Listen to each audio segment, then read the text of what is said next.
बहुत ही दिलीप साहब के फैंस के लिए बहुत ही फेल हुआ है। आपका क्या कहना चाहेंगे? आज आप यहाँ पर प्रेजेंट हैं, आप यहाँ पर। देखिए, ऐसा है, मैं तो ये मान ही नहीं रहा हूं कि दिलीप साहब आज हमारे बीच में नहीं है। एक उनकी फिल्म थी अमर। अमर का हीरो अमर है। कोहिनूर का हीरो जो है वो इस इंडस्ट्री का कोहिनूर है।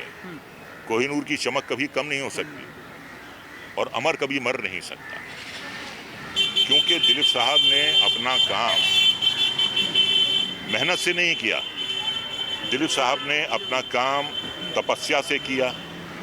दिलीप साहब ने अपना काम आराधना से किया। दिलीप साहब ने अपना काम इबादत के तौर पे किया।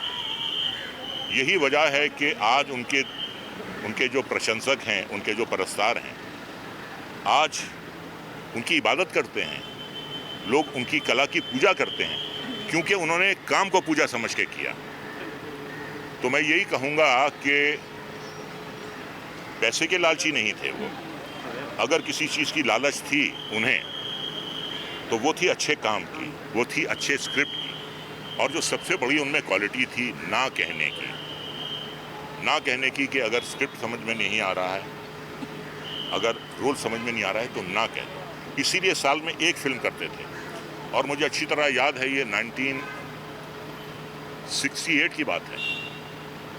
उनकी फिल्म संघर्ष लगी थी, तो कैपिटल सिनेमा है CSMT के सामने। वहाँ मैं एडवांस बुकिंग के लिए टिकट लेने के लिए गया।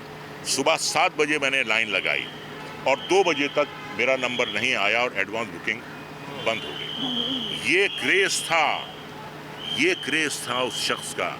ऐसी नहीं, जिस तरीके से रोम एक दिन में नहीं बना है, इसी तरीके से दिलीप कुमार जो है वो एक दिन में नहीं बना है। मुगल आदम जब लगी थी, 3 दिन पहले से लाइन लगना शुरू हो गई थी। 3 दिन पहले से लोग रातों को सोते थे एडवांस बुकिंग के लिए, और 4-5 किलोमीटर लंबी लाइन होती थी।